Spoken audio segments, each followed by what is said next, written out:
Jadi grogi nih ya. Baik, kita baca kembali kitab Nasoil Ibad. Berapa? 5? Yang mana? Yang mana? Hah? Yang mana? Wal maqalatus saminatu. Ya. Wal maqalatus saminatu, adapun petuah yang ke-8. 8 ya. 8 itu angka favoritnya siapa, Pak? Angka favoritnya yang suka 8 ya. Anil A'masy, dari Syekh A'mash. Ismuhu, adapun namanya A'mash. A'mash ini tabi'in kalau nggak salah ya. Itu Sulaimanu bin Mahron. Sulaiman bin Mahron Al-Kufi. Jadi namanya itu Sulaiman bin Mahron, sebutannya A'mash. Lah A'mash itu nggih.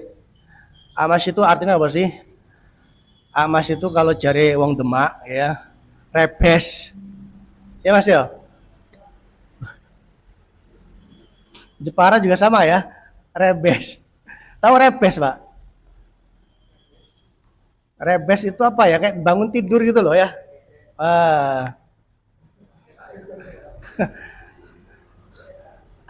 Raup-raup dulu ya. Raup-raup sih lah, rebes ya kan. Jadi bayangin ya, ada ulama besar julukannya rebes, A'mash. Kan bahkan Abbas itu artinya apa sih? Abbas itu? Abbas itu kan artinya banyak merengutnya, iya kan? Abasa watawalla.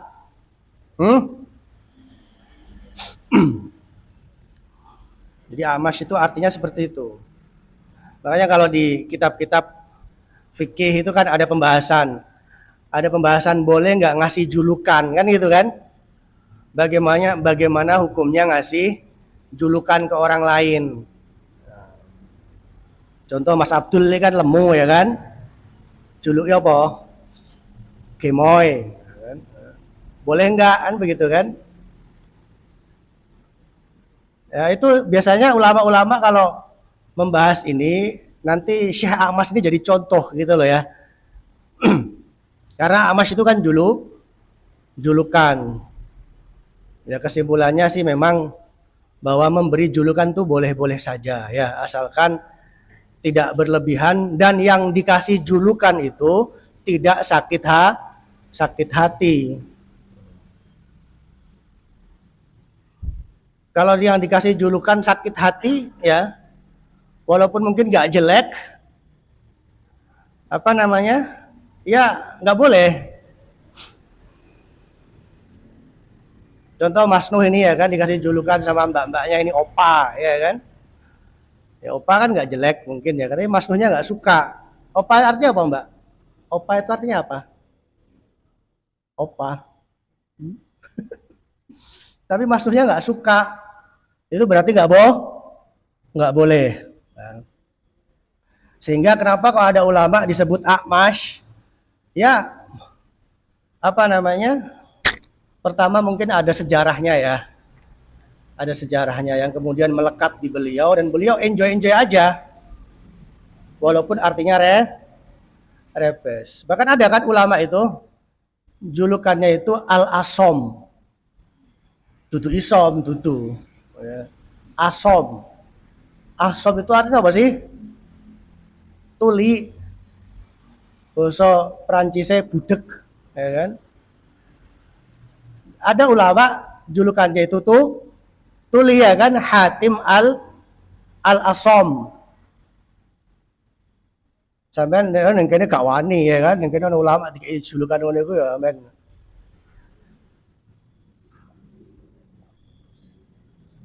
Nah, kenapa dikasih sebutan Al-Asom ya? Konon ceritanya itu begini, beliau itu jualan ya.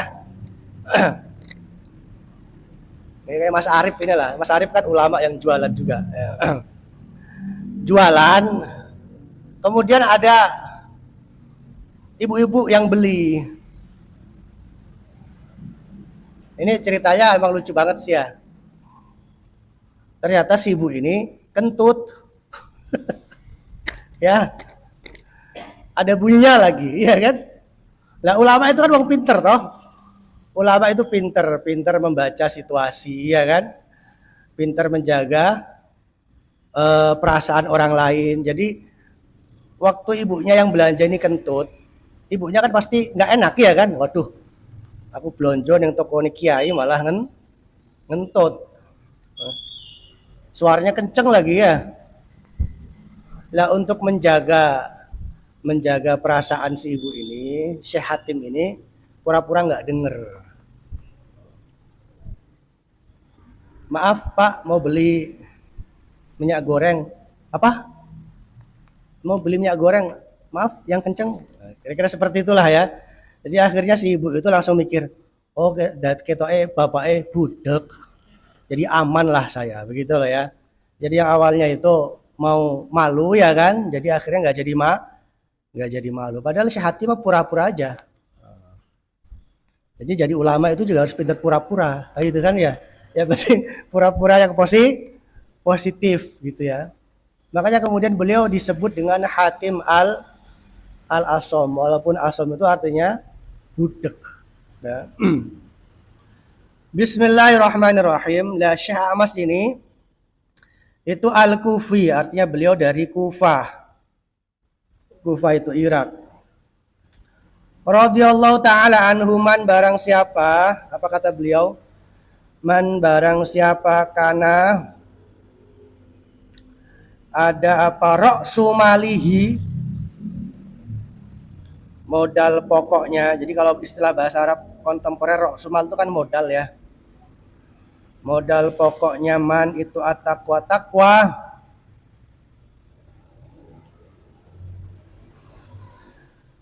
Kalat maka menjadi keluh itu ya capek lah ya.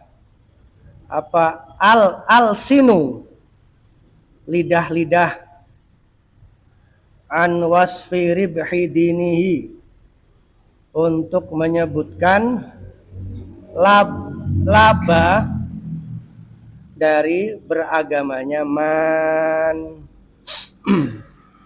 Jadi kalau kita ingin agama ini memberikan laba, memberikan manfaat yang nyata dalam kehidupan kita, ya kita harus punya modal taqwa wa tazawwadu fa inna khairaz zadit taqwa.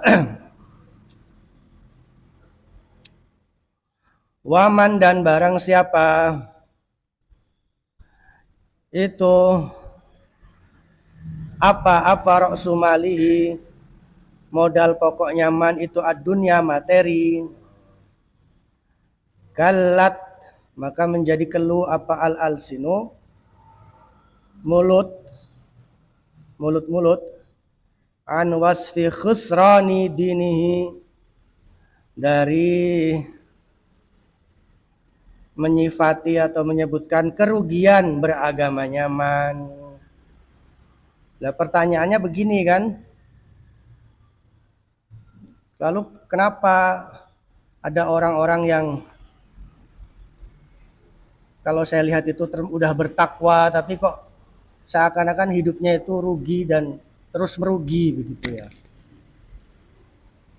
Bahkan hidupnya penuh cobaan, penuh ujian. Ya contoh, mohon maaf, untuk makan sehari-hari saja kadang nggak cukup kan begitu ya. Padahal kalau kita lihat dan menurut pandangan kita itu dia itu kayak sudah bertakwa begitu. Gimana itu? Kalau ini kan mungkin pertanyaannya Gen Z zaman sekarang ya, anak-anak muda zaman sekarang, Gen Alpha dan seterusnya ya, yang mempertanyakan fungsi agama itu apa. Karena mereka melihat barangkali Ada orang-orang yang sudah berusaha menjalankan agama dengan sungguh-sungguh, tapi kok hidupnya seperti banyak ujian, banyak penderitaan. Kalau saya sendiri ya, seandainya mendapatkan pertanyaan seperti itu ya, ya pertama bahwa untung rugi itu ya jelas juga tidak bisa dilihat dari materi ya. Karena yang materinya banyak juga banyak yang menderita.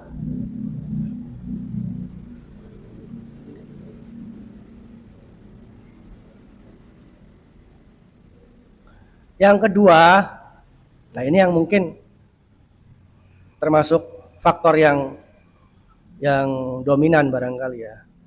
Barangkali kita itu masih sering kurang pas atau keliru mendefinisikan apa itu takwa, kan begitu ya. Sehingga yang kita anggap bertakwa, jangan-jangan itu belum bertakwa.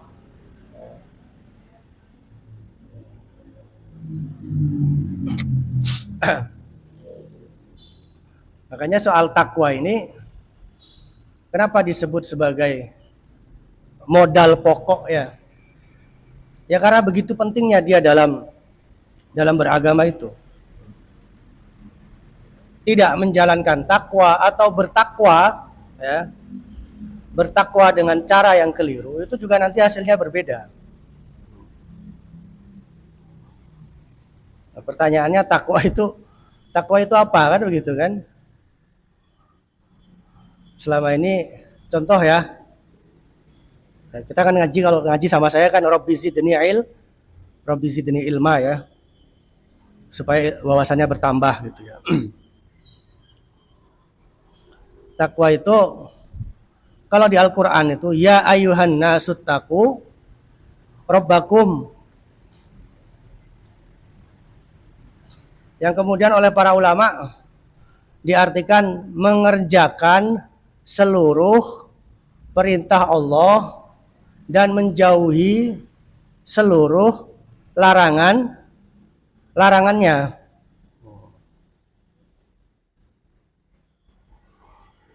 Jadi kalau takwa yang disebut di kitab-kitab kan seperti itu.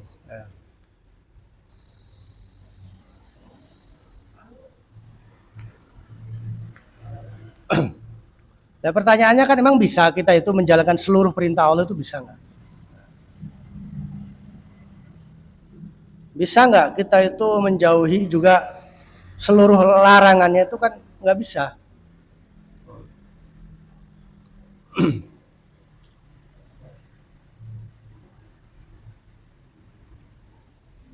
Saya bahkan beberapa hari yang lalu ya, saya itu berkunjung ke seorang kawan ya.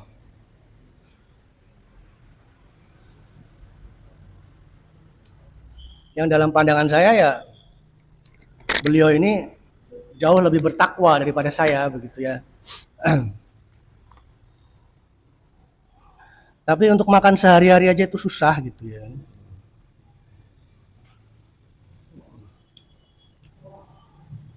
Nah Gen Z kalau lihat fenomena seperti itu kan kadang dikritisi.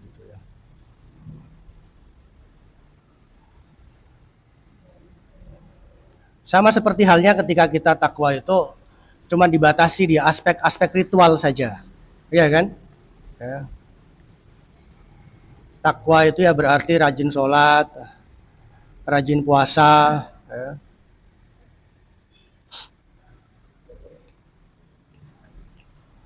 Itu juga kadang hasilnya juga nggak maksimal.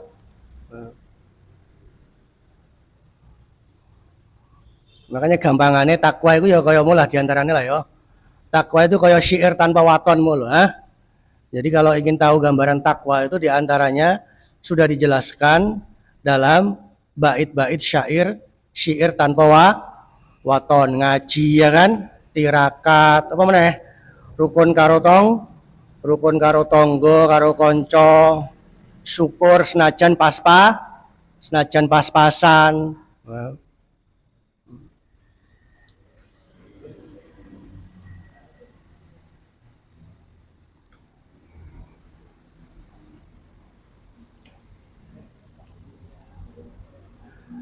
Wal makna, adapun maknanya man barang siapa tamassaka. Terus kalau saya sih akhirnya begini ya. Kalau saya masih ternyata kehidupan saya belum baik ya. Padahal saya merasa sudah menjalankan ajaran agama dengan sungguh-sungguh ya. Kalau yang saya pahami itu sebaiknya jangan menyalahkan agamanya, begitu ya. Ya. Jangan menyalahkan agamanya. Karena tadi jangan-jangan kita memang belum sungguh-sungguh. Jangan-jangan takwa yang kita praktekkan tuh masih banyak bolong-bolongnya. Wal makna, adapun makna man barang siapa itu tamasaka berpegangan alat takwa, di atas takwa, bimtisali awamirillahi ta'ala, dengan menjalankan perintah-perintah Allah ta'ala, wajtinabil ma'asi, dan menjauhi maksiat-maksiat.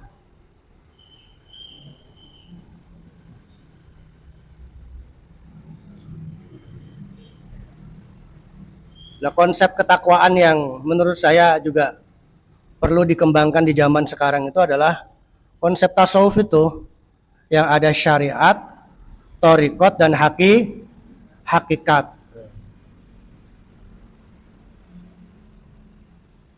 Karena kita hidup di zaman yang itu ya,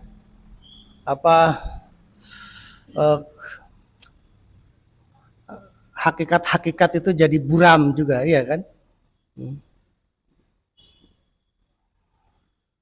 Arus informasi yang kadang membuat kita nggak bisa mengambil sikap, kadang susah menyimpulkan mana yang benar, mana yang salah.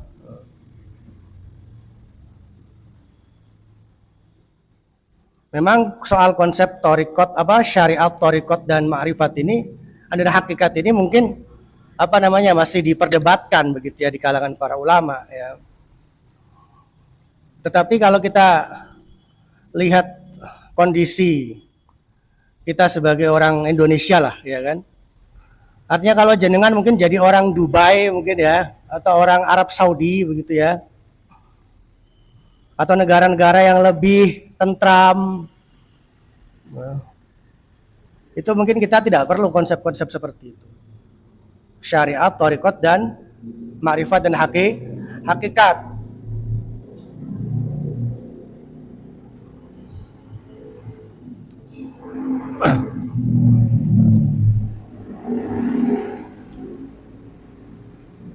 Sementara ya tadi ya, kadang kita sendiri merasa sudah menjalankan agama ya, tapi kok ketenangan batin nggak didapat, kebahagiaan tidak didapat.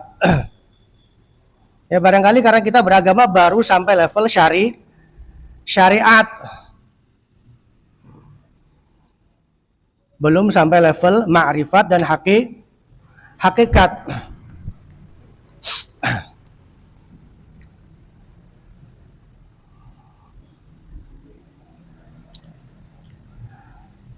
Bi'an asasat, yaitu dengan mendasarkan siapa man af'alahu, perbuatan-perbuatannya man, bimuwafaqati syar'i,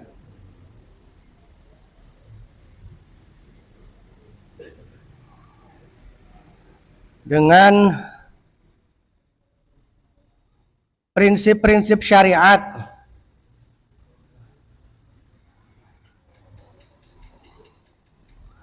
Falahu, maka itu pasti bagi man hasanatun, kebaikan-kebaikan, katsiratun, yang banyak, la tuhsa, yang tidak bisa dihitung. Sehingga kalau dia duitnya banyak ya dia jadi orang yang bersyukur ya, orang yang materinya banyak lah, kira-kira seperti itu.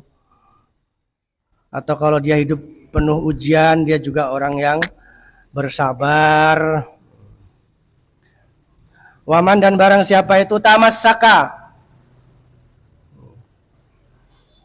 berpegangan siapa man ala umurin, di atas perkara-perkara, mukhalafatin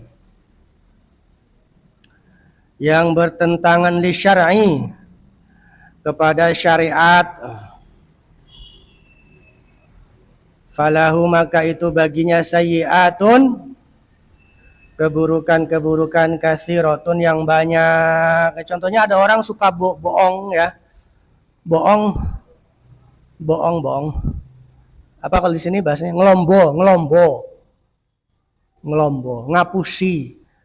Orang kalau ngapusi pasti hidupnya sengsara, iya kan? Ya. Dijauhi orang. Karena apa? Karena ngapusi itu bertentangan dengan syariat.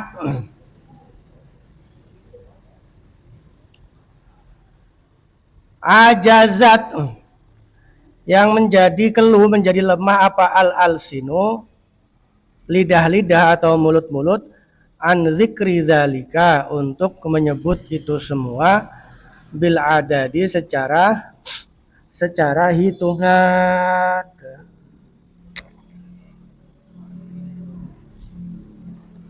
Karena begini ya, karena saya itu akhir-akhir ini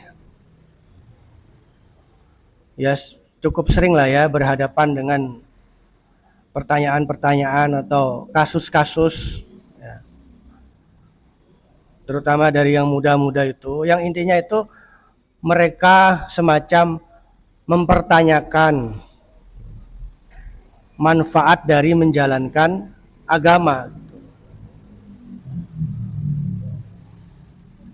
Jadi sederhananya kayak antara teori dan realita itu kadang kayak jauh gitu ya. Kan Gen Z sekarang itu kan ya kadang memang kritisnya itu luar biasa begitu ya.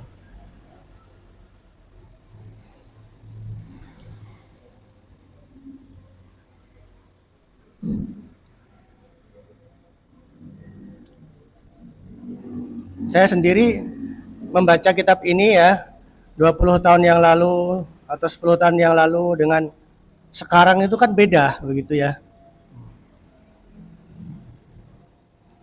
Kalau 10 tahun yang lalu saya membaca kitab ini dan menjelaskan ke jenengan semua mungkin lebih sederhana begitulah ya. Lebih sederhana. Tapi sekali lagi kita hidup di era yang sangat-sangat berbeda, di zaman yang sangat-sangat berbeda ya. Sehingga menurut saya wacana keagamaan juga harus terus disegarkan ya, di-upgrade ya,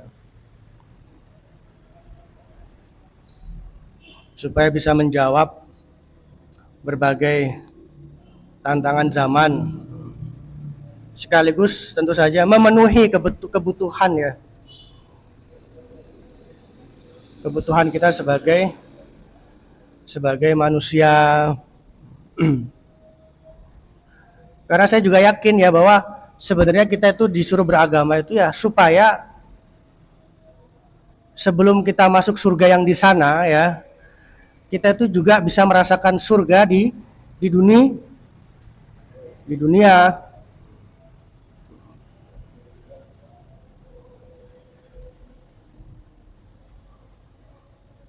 Surga yang Al-Quran menggambarkan radhiyallahu anhum wa radu an. Ya ayatuhan nafsul mutmainnah irji' ila rabbika radhiyatam mardiyah.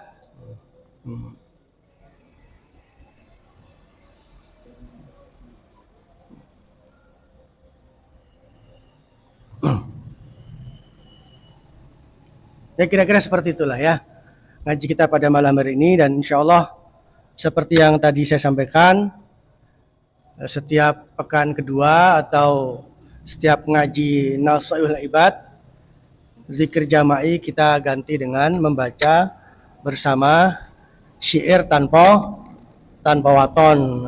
Yang insya Allah kalau yang di syair tanpa waton itu jenengan praktekkan semuanya ya. Itu insya Allah juga otomatis lah. Itu bisa jadi cara kita bertakwa kepada Allah Subhanahu wa Ta'ala.